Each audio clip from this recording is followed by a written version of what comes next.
This video is to demonstrate Project 1 for ECE 5701 for Steve Brettschneider. So the goal of this project is to do a simulation on cellular coverage percentage and varying n, the path loss exponent, sigma, the shadowing parameter, and the radius of the cell. So the simulation was done using MATLAB code. So let's open up MATLAB now. So the MATLAB code was divided up into two sections. The first section is a function that solves for the percentage coverage based off a given n, r, and sigma. And then that function is used in a script file that will sweep the different parameters and plot the percentage coverage based off of those sweeps. So let's look at the function first. So this function is based off of the sample code that was provided. It starts with setting the reference distance of 100 meters and calculates sigma and hard codes in the coordinates of the interfering towers based off of the given cell radius. At that point, it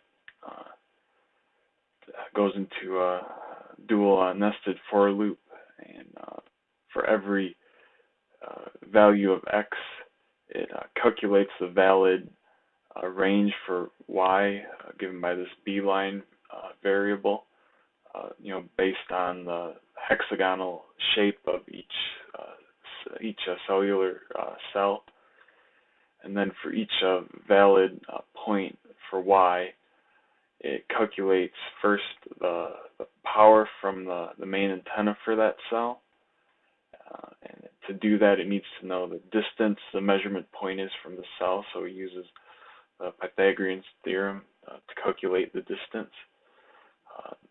The next thing it has to do is calculate the power from each of the interfering cells around the main cell. So it does that by using the distance formula for 2 points and calculating it for each of the elements in the interfering vectors array. So it takes the x coordinate in the BS vector and then the y coordinate, and goes through the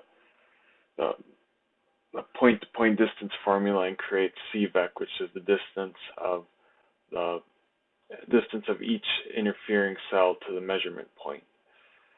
At that point, it calculates the power received at the measurement point from each interfering cell, and converts it to linear so they can be summed up to create the total interfering power, converted back to decibel. And then to calculate the CI ratio, it takes the power from the main cell antenna and subtracts the sum of all of the interfering antennas.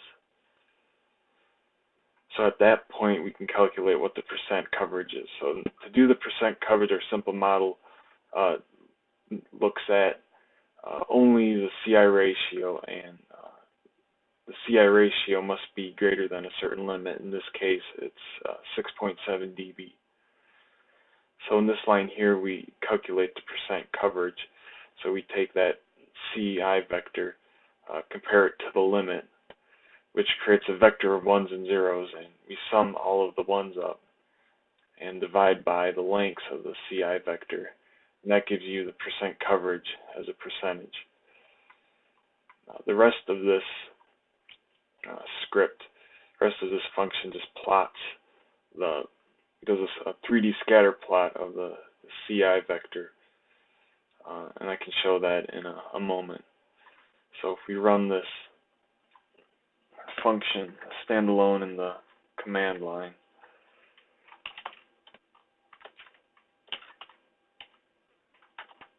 say n of 6, r of 200, and sigma of say 3.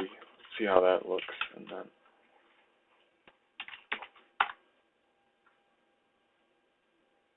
so I calculated the CI ratio with these parameters happens to be 100%, and then it graphs what it looks like here. So you can see the basic shape of it and the randomness due to the shadowing.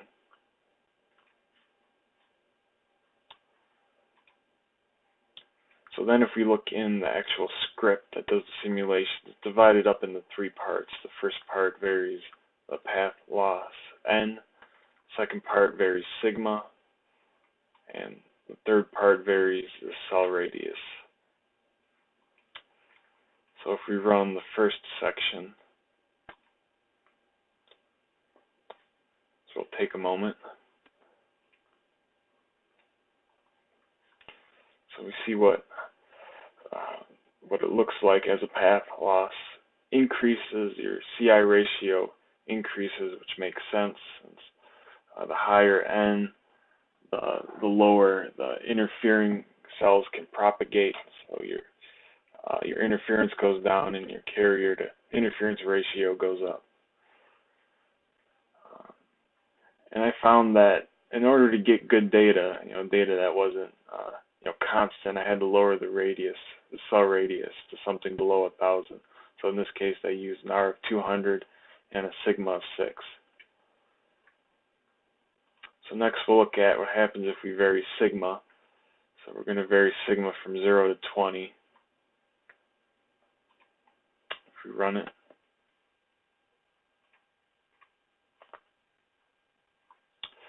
we see an inverse effect with increasing sigma. So as sigma increases, you get more randomness to the data.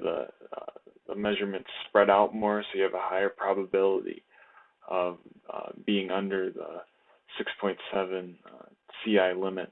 So therefore, the percent coverage decreases. Finally, we vary the cell radius.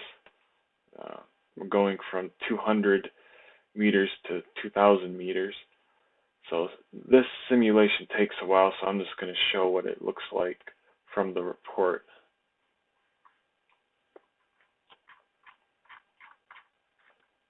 So this plot here, varying cell radius, N of 2.5 and a sigma of 6.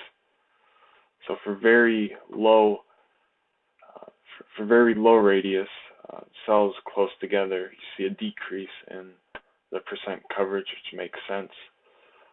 The interfering towers are closer, there's signals are stronger, so your CI ratio goes down. As the radius increases, we approach 100% coverage. So once again, this is the presentation for ECE 5701 Project 1 Cellular Systems for Steve and Brettschneider.